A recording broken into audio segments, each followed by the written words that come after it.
¿Qué es un proyecto deed restricted y por qué deberías conocerlo si eres un comprador internacional y estás pensando en invertir en Vail?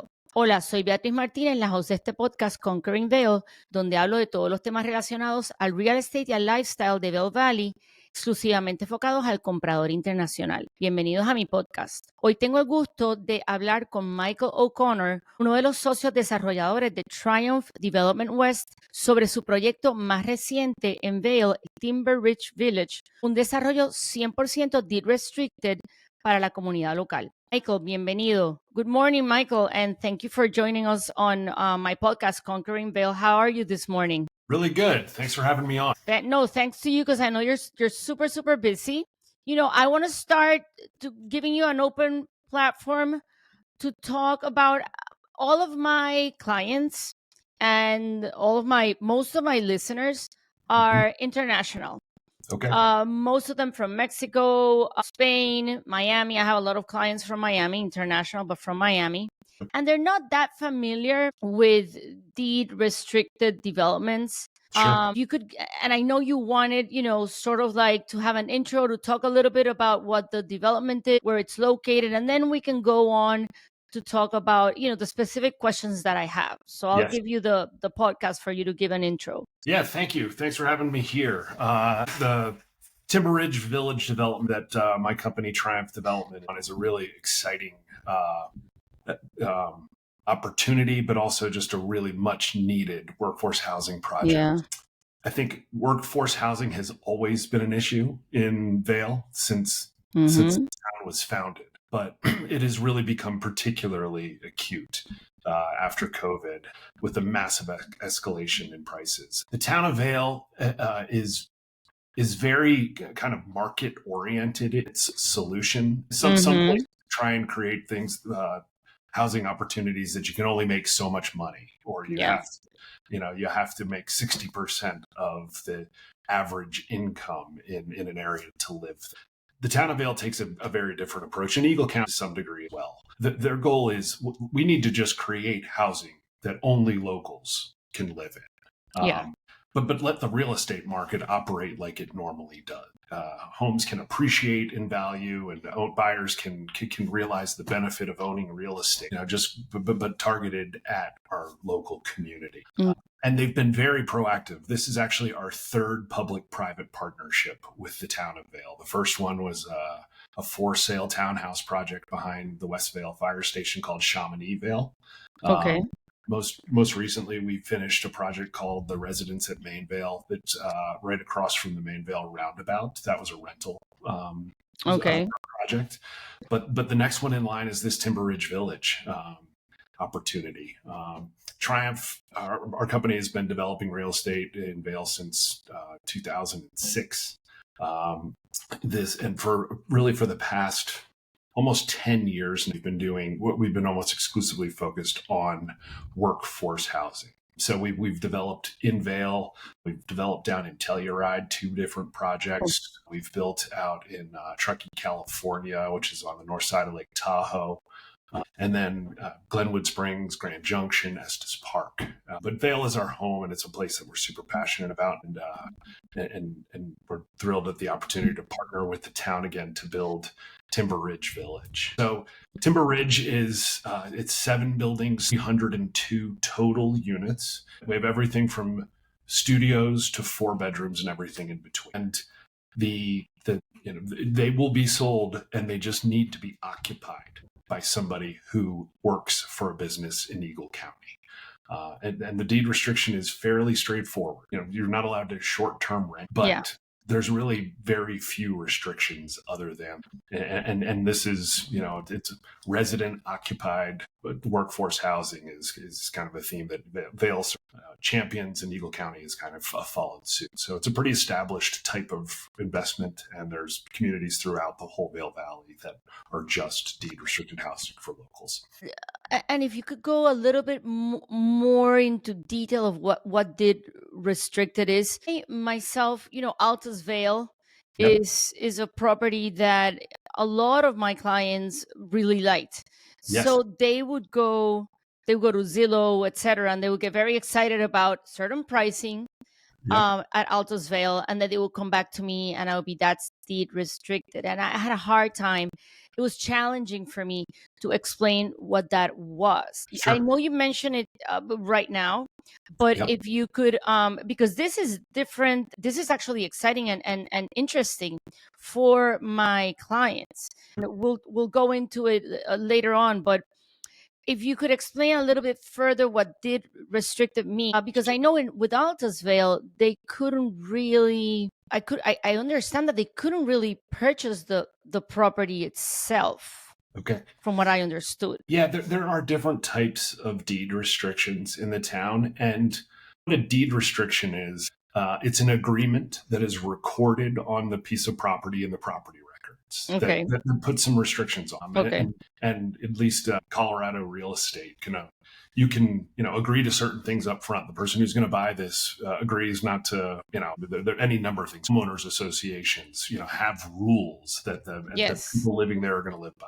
One of these rules is an agreement with the town of Vail that the home is going to be restricted to just a certain type of buyer.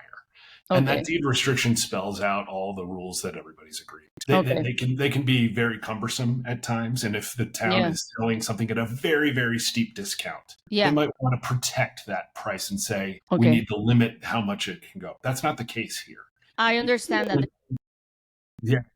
In this instance, one person who lives in each of these homes needs to work for 40 hours. Yeah, 30 hours on average across the year for a business in Eagle County. And they need to make 75% of their income from that business. So it's pretty flexible. That's it. Now, what that means is it can be owner occupied, right? The O'Connor family could buy one and we could live in it. And because I work for a business in Eagle County, make all my income from it, we qualify. But also a business could buy a unit. And that business could put their employees in it or rent the unit to their employees. I was reading about it because I understand some of the hotels, and I think Vail Health might have purchased or they're on your contract. We've got we have a pretty robust list of business buyers. We're talking to the hospital about buying some. Sun and Alp is buying some units. Intervale is buying a unit. Several of the large restaurant groups in town are buying units. Sweet Basil, La Bottega. The school district is buying some units. Water and sewer district is buying some units. There's a pretty broad, and the town of Vail is actually, retaining her. In effect, they're buying almost 40 units for their employees. Wow. So there's pretty significant support from the business community. Yeah. But just like a business could buy this as satisfying their housing needs, but also as a real estate investment, that opportunity is open to anyone. And we have some buyers in the in the project that are just landlords throughout the valley and own multiple homes. I think one buyer is buying 8 total units as an addition. There's definitely an investment opportunity for anybody who's looking to invest in, in U.S. and Vail real estate specifically. And that's where we're going now. Now we're going to get into that because I'm even interested in myself. When I spoke to Tish, I was like, wow, this is very interesting. So let's get into the nitty gritty on how our listeners and my international clients could maybe get into the action. Yeah. So we started construction the end of last summer, and we're at a really exciting time. I'm looking at it right now, by the way. I have it in my lap. So I'm looking at all of, and I'm going to put everything on the show notes. Okay. All of the links and everything. It's very exciting. We began the process with some pre-sales and had really significant interest in it. Actually, at this point, we have about 75% of the units under contract. Pretty happy with the progress of sales. Of course, want to sell all of the units. I think there's a great opportunity here for somebody who's looking to invest in real estate. We have a sales office in Eagle Vale that's run by one of my colleagues, Tish Palmer, who's been a broker in the Valley for a long time.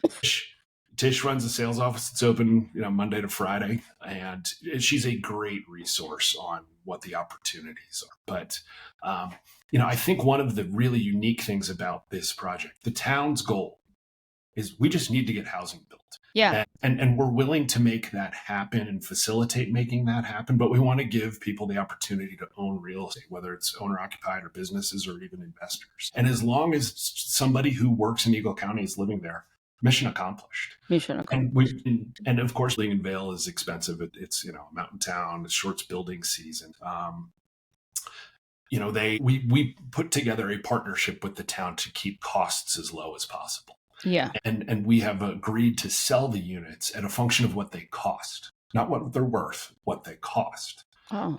And so the town has put in the land. They've put in $40 million of equity into the project as well, with the agreement that we just need to pay them back that equity without a return at the end of the project. So they can recycle that money and do another project. And do another projects after we're done.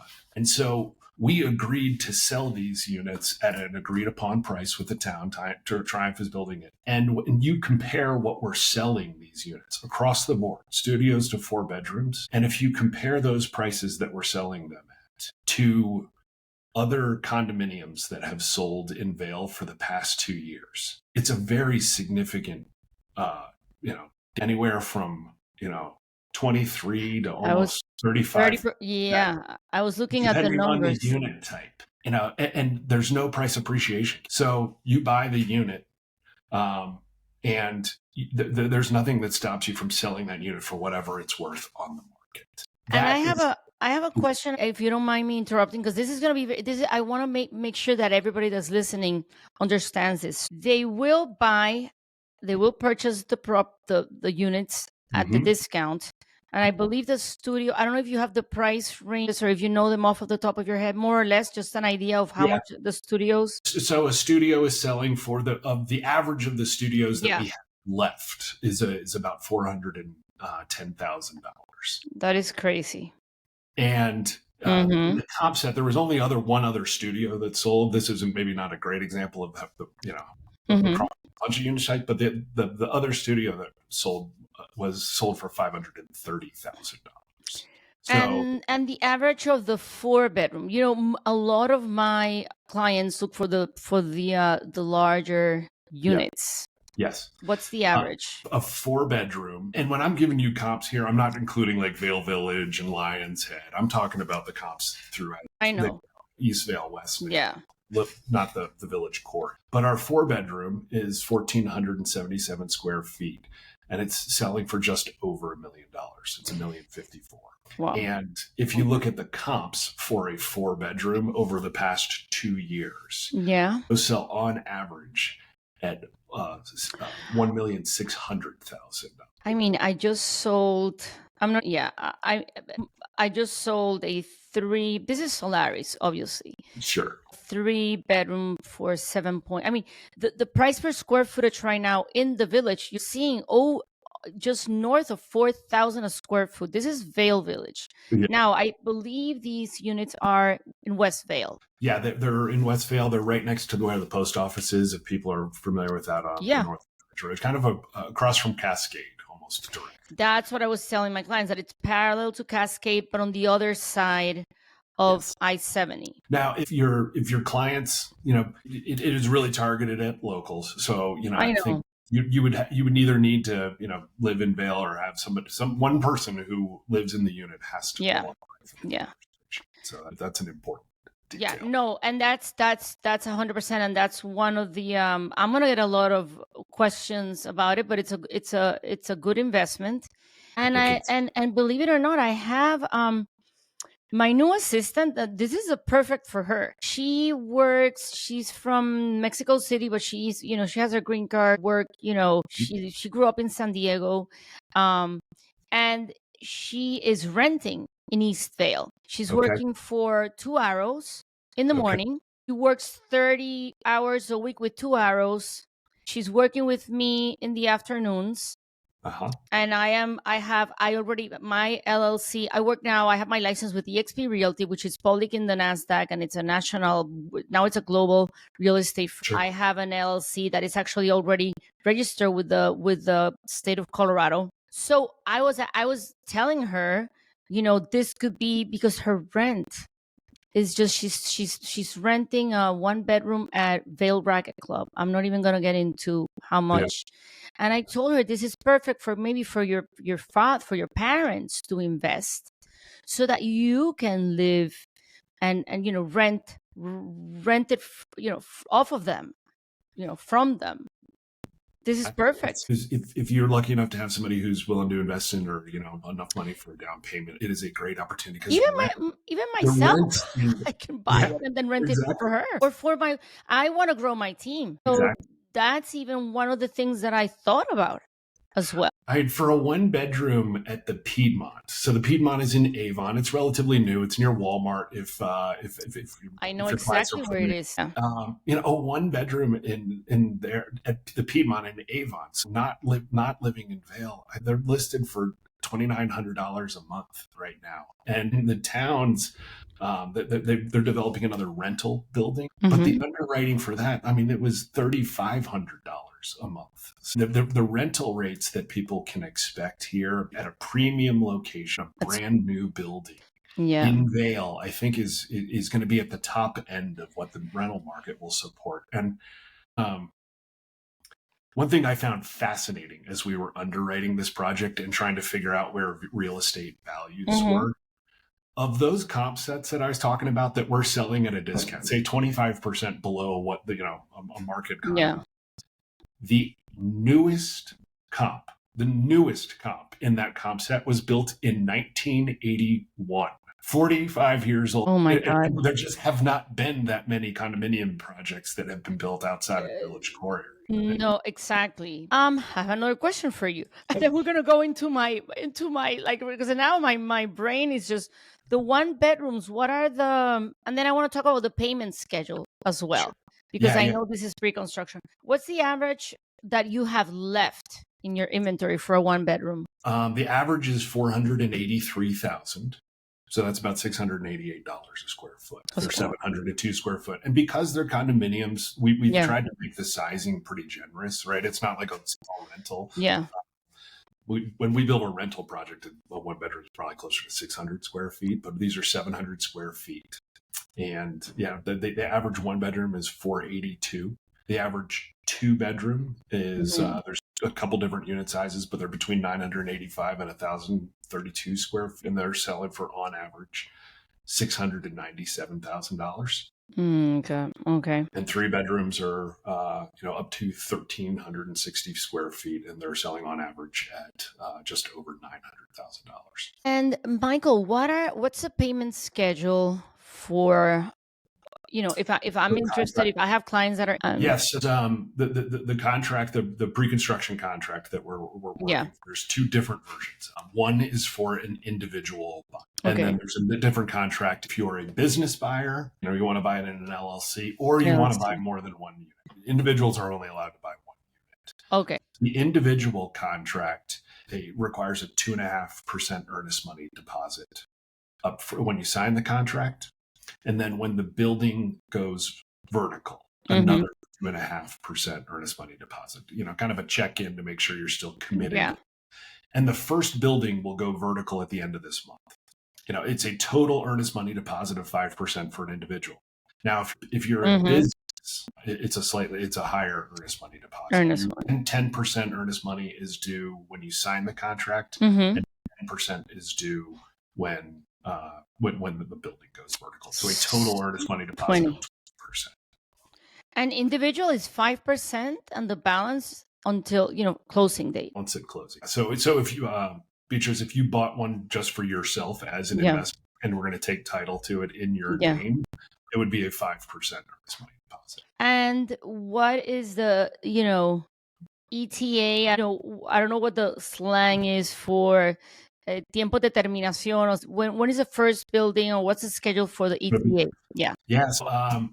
These are being in a really great and important detail here is we are building these with modular construction. This will be about this is the 6th project we've done with modular. So the homes are being built in an environmentally controlled factory in Minnesota, and we're shipping them here and stacking them. So they will go up very quickly because we've been building the foundations at the same time as building the units in the factory.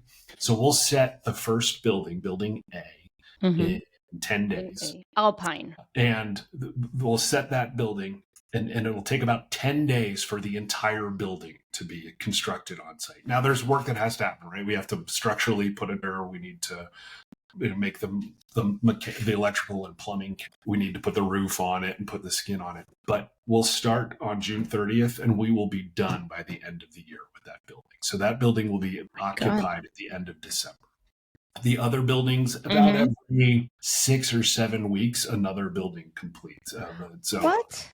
So all of the buildings will be done by the end, by the fall of 2020. My God! It's one of the benefits of modular construction is how quickly it goes, because you're not waiting, right? You can do all of the foundations and earthwork as you're building the buildings, and you parallel to it, and then you just stack them up. I mean, wow. Okay, so this is.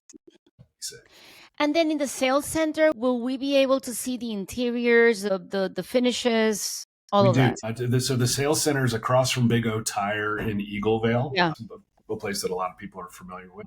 We have a model kitchen that's built there. We have a lot of information on the website as well. Okay, In the sales center has, all the latest information on the units that are available. We have a model kitchen, so you can get a sense of the contemporary fit and really get a feel for the quality and that we're building here. And as a for sale, we wanted to make sure that it has a high level of quality. Exactly. And given that the short terms are prohibited, and occupancy requires a local employment, what should international buyers know about these restrictions before investing? I mean, the lease agreements. What happens if you lease to someone that it's an employee, and then maybe they lose a job or something happens? If we can get more, and the leases, it have to be a long-term lease. If we can go a little bit more into detail about the lease, the type of lease that they will have. Yeah, you bring up a good point. Short-term rentals are not allowed. The town does not want to build bedrooms by tourists. But and the deed restriction, as I said, is pretty generous. I mean, there's no price appreciation. There's no income limit for the people who own it or live there. There's no prohibition of owning other real estate, other places. You can buy it as an individual. You can buy it as an LLC. It's pretty straightforward. And all of that information is on our website if somebody wants to download it and see what the details of the deed restriction are. That said, verification process, they've got a lot of deed. I think they have more than 1,000 deed restriction units in Vail. They require that you once a year verify to them on February 1st the information about the person who lives there. So, what they ask for is verification that they work for a business, right? Like a pay stub that says where you work for, the tax return of that person. And they ask for authorization to talk to that employer, just to call them up and say, we just want to make sure that this person still works there. Then a copy of the lease to that person. That's it. Those 4 things. As far as your lease, I think you would want your lease, if you were buying this as an investor, you would want your lease to specify that they need the tenant needs to provide you this information, they needed to provide it to, and you have to qualify. Yeah. The town's making a very big investment in deed restricted housing. They just want to make sure that people are following it. But by and large, everybody else is generally following it. But they do verify it, and they want to make sure that people that meet the terms of. Yeah, this process, because there's so many units, I would say it's something that property managers are pretty familiar with. Yeah. And so, a lease that states these requirements and asks for that information, and then the property managers assemble it and submit it to the town on and investors. That's pretty straightforward. Triumph has a property management company, and we anticipate that we would be available to serve to look into it for people if they wanted to. And then just throwing out an idea, just again to be creative. Can they? Let's say I have a an international client investor that is interested, but they don't know how to. Of course, I'm their broker. I would 100%, and I know so many people. How to get how to find a local employee in Vail? Can they maybe partner with businesses that might not have the ability, nor the capital, nor the interest to purchase, or they're smaller businesses, to try and say, okay, I'll purchase this property. Can you offer it to your employees? Can we enter into some type of an agreement? Maybe for smaller businesses that don't have the capacity to purchase these properties for their employees. I think it's a great idea, and I can tell you for sure that there are businesses interested in maybe Partner. getting a master lease. And I'll, as an example, I know the hospital always needs places for their employees. If there was an investor who wanted to invest in this and lease it to a business like the hospital to guarantee the payments, and then let the hospital lease it in turn to their employees, I think that's a really I think it's a very viable and realistic option. And it doesn't have to be big businesses like the hospital. It's other businesses throughout town. And of course, living here and working in real estate, I think that's something we could help with. Perfect. And then what financial mechanisms are in place for overseas buyer to remain compliant, resale renting a unit to a local qualified occupant, or other, models? Yeah, I mean, I think we're not the only ones who could do this, and most property managers could, but certainly. I think we actually, we can skip that question because we actually just went over it. Yeah. Because I had all the list of questions, but through our conversation, I like how it's flowing because I'm truly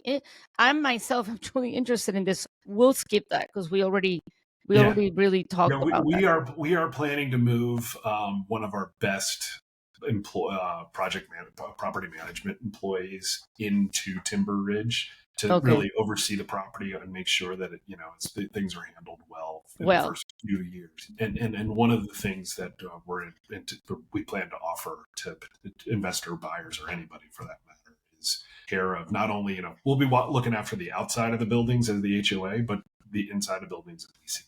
And so I think we could help with a lot of that. And we have one of our best guys. And this question is interesting. This one's an interesting. There's no cap on price appreciation, but there is a right of first refusal from the Town of Vail at resale. Is that correct? It's not the right of, at least in my opinion, it's not a right of first refusal to be worried about. Sometimes, and it's actually not worded as a right of first refusal. Okay. It's more of a right of first offer. So it's not a scenario where you go shopping for a buyer, you agree upon a price, and the town can step in and buy the unit and take it for a moment. And that discourages potential buyers who don't want to waste their time. What we have here is, I'm planning to sell my unit. Town of Vail, I'm going to give you 15 days to say if you'd like to buy it back. And if they don't want to buy it back, then you can put it on the market and not have to worry about the town buying it. You offer it to the town for 15 days and they will buy it at the appraised value. But it's a 15-day window for them to make a decision, and then you can sell it for the price. Okay.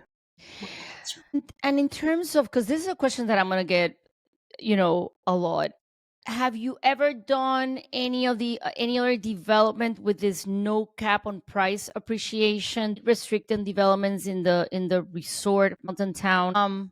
And if you have you had these resales? What I'm trying to understand is, let's say I have a client that purchases, one of these units, and in 5 or 6 years, they put it on the market. Is it truly, and again, this is going to be tricky, correct? Me, as I've never worked with this type of unit, so if I'm going to be the broker, the listing broker, I would have to really think it through in terms of what type of appreciation, how do I price it, what could be the potential return, or what's your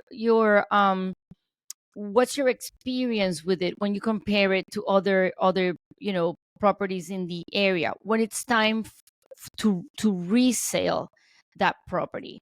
Yeah. And I'm just curious about it. I mean, what's the potential of that appreciation? I don't know if I can answer it directly, but I think I have some ideas on it. So yes, we have developed properties that have no price appreciation. We've done them relatively relatively recently. We just sold 29 units down in Telluride to local buyers. Okay. Pretty similar to these, and we sold those out. We all of the units sold within 2 months of being complete. But the other projects we've done in town that have been for sale, the town has put money into them in a way and left. So they subsidized it, and when they subsidize it, they say, we're going to put a cap of 1.5% on sale. This is the first one project that we've done with the town that's for sale with no price appreciation. I can tell you that every unit that has been sold in the town in that Chamonix project is sold for its maximum appreciated. So there's demand at all of those levels. And then, the thing that I think is the best evidence that there is a good return here is just how much we are discounted to the market. Is 77. It's 23% below the market comps. The one bedrooms are 27% below the market comps. The two bedrooms are 34% below the market comps. The three bedrooms are, and that's the market comps today. As you know, and I don't know where this is. I don't know if it's something that's going to happen or not. But there's a master plan, or there's an idea to further develop Westvale. There is. I don't know where that is, but without a doubt, I believe, and I always tell my clients that I feel that Westvale is one of the areas that there's still, so much opportunity and so much need that it's still a little underdeveloped within within Vail Valley, but the center of Vail Valley before going over to Avon or Beaver Creek, right? I think so. And I think Westvale. So when you say that there's 25%, under, that is today. Who knows where it's going to be 5 years from now? I absolutely correct. So they've recently completed the Westvale master plan and really the town did a planning and envisioning exercise for what they want the Westvale to be. Yeah. And you're right on. With so many big surface parking lots and two grocery stores right next to each other. I think that since that plan has been implemented, the first projects are starting to go through the planning process. The vision there is really something that's a little bit more of a Main Street, but also a combination of ground level retail with residences upstairs. It's something that is more of a kind of a village center that can serve local residents and be an attractive place for locals to live. It's not at the price points that are so high. Yeah. But believe it or not, I have clients that actually go to Joy's Sushi. Oh. Right next to Safeway. Actually, and it's now in the summer. I love it. They discover, when they get to Vail in the summer, that's why the summer it's so fascinating. That's when they really get to know Vail. And that's when the whole world opens up for them. And they're like, my God, there's these other little areas. And I don't have to eat in Matsuhisa every night and spend, who knows, 500, 600, 1,000. I can go to Joy's Sushi. They love it and they feel like locals and they have that local flavor. I think Westvale, it's going to, explode in the next, I'm a big fan of what's going to happen in Westvale and I have been promoting it. And this is part of what's going to happen in Westvale as well, Timber Ridge Village. One of the other interesting ideas that I've heard, Cascade is proposing some pretty significant. One of the ideas that appears to be getting, no promises here, but an idea that seems to be getting some traction is a pedestrian overpass that goes over to Cascade. There's already the new underpass that went over. Puts it pretty close to Cascade, whether biking and that's just down the road from us. And it would be great if you could get a pedestrian overpass similar to they have in Lions Head. That would be amazing. And I'm meeting with, I already met with Finn, the developer of the townhomes that are going to go up in Cascade. Yeah, I'm going to be doing a reel of film there in July 2nd.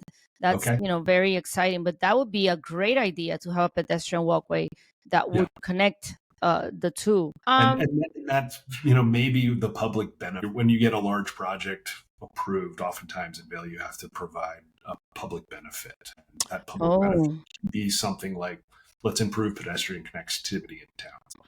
We'll see where it goes, but it's something I've heard from a few different people. Well, keep me informed, Michael, because that's very exciting. And this is something that, I work a lot with First Banks. I work with Evelyn Corral and Mauricio Ortega Zuniga, which they speak Spanish, and they deal with, practically all of my clients, as well as Mark Brenner at, Blue Sky. But do you know if international buyers can secure, what type of financing would they be able to secure if they would like to finance, this purchase? And are there recommended lenders in Vail that are familiar with deed restricted? Yeah, it's so the deed restriction, we have carefully, structured it so that it qualifies for conventional financing. So federally backed, even though it's a deed restriction, it's done in a way that you can still get a Freddie Mac loan. Now that conventional financing is for an owner occupied. So, if you wanted to live there, Beatriz, you could, I'm almost certain you could qualify for conventional financing. You have a job in Vail, have income that supports the purchase. Now, for somebody who would perhaps be an investor, we are blessed with some fabulous banks, local banks here. Yeah. I think First Bank. So First Bank and Alpine Bank partnered to finance the construction of this. I think it might be the first time they've ever worked together. They're usually competitors. They are. But this is the first time that they've partnered. And they're big believers in the project and the value of the real estate and the opportunity here. And, as you said, First Bank has deep experience working with Spanish-speaking buyers. I think if you were looking to finance a portion of the purchase price, we have really great resources right here. But it's also structured in a way that anybody, any lender should be able to get. If Freddie Mac can get comfortable with, I was going to say that, finance it, then I think that's kind of checks the box for everybody. 100%. And I would think that most of international clients, this would probably be a cash. Really, Michael, because I know you're a super busy person, and this has been fascinating. I could stay here and talk to you for 2 hours. I won't do that. And plus, our listeners wouldn't stay for 2 hours. But this is fascinating. Finally, what's the best way for an interested investor abroad to start the process if they're interested? How can they reach? Of course, they know how to reach me, but how can they reach your sales team? Email? What's the best way to reach Tish? Maybe for that. Yeah. So, I'd say a couple of ideas. Yeah. Tish is set up, and our sales team is set up to really process the entire transaction. If you have a client that's interested, for you as a broker or any broker, and make that handoff, I'd say start with you, and we can involve you in the process. But really, our goal is to make everybody's life easy and handle the transaction. Yeah. Pre-construction is usually that's the way to do it. We don't know, especially this type of development. Sure. As I said, the sales office is open in Eagle Vale Monday to Friday. Tish is there most days, but her phone number is 970-763-5510. She will walk you through everything you need to know. That said, we have a pretty robust website for the project. It's timberridgevale.com. So that's all one word, Timber Ridge Vale. There's a ton of stuff there. There's floor plan. There are building. Everything is here. I'm looking at it right now. And then and if you click on the various buildings and click on units, it shows you which units are still available and which ones are sold. Okay. Yeah. And it tells you the unit type and the pricing of those units. And then there's also an information drop-down tab that has not only all of the documents, the HOA documents, the deed restriction. There's a ton of information there, more than most people want to look at. And a pretty large frequently asked questions that kind of FAQ, designed to help understand the property more, or the opportunity more. Yeah, I would say call Tish and set up a time to come in or a phone appointment, and we can walk you through units that are available, which ones we like better.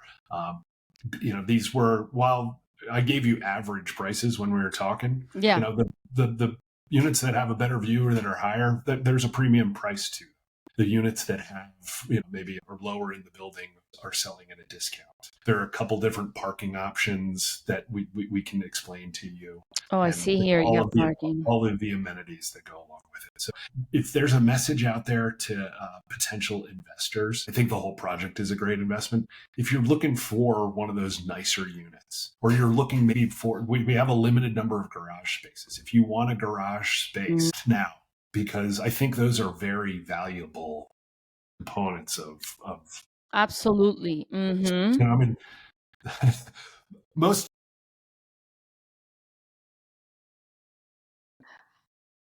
100%. I did not think it had garage parking until you just mentioned that. I clicked on parking because I'm looking at your website, and it does say garage parking. Yeah. So there's real reasons, I think, to act now, because there's limited garage parking left, and then you give yourself a better opportunity to get a good unit. So, well, you have my mind. I think this for somebody who's looking to make a very straightforward investment in Vail, Colorado, and I think this is our goal, is to make it as easy as possible, and the town will be thrilled because they're leasing it. An investor is leasing it to a local, and you're helping solve the workforce housing problem. Well, Michael, thank you so much for your time, for the time this this morning. Beatriz. Thank you for inviting me. Tish is available. I'm available to talk to anybody as well. My phone number is 240-793-6405. And you can email me it's michael@triumphdev.com. And we'll have everything on the show notes. We also transcribe the podcast and we post it as a blog post, both in Spanish and English. So, all the information is going to be out there. A nuestros oyentes, en los show notes encontrarán toda la información del contacto de Michael y su equipo Tish, así como los links a los documentos claves del proyecto. No olviden seguirme en este podcast y en Instagram @BeaInVail para más información y tips sobre el real estate y el lifestyle en Vail. Muchísimas gracias a todos por su tiempo y nos vemos muy pronto en los trails de Vail. Hasta luego. Tienes puesto, estás en, Memo, ¿quieres invertir? Do you want to invest? He lived in Boulder. Memo lived in Boulder. Okay. Excellent. Okay. Yeah.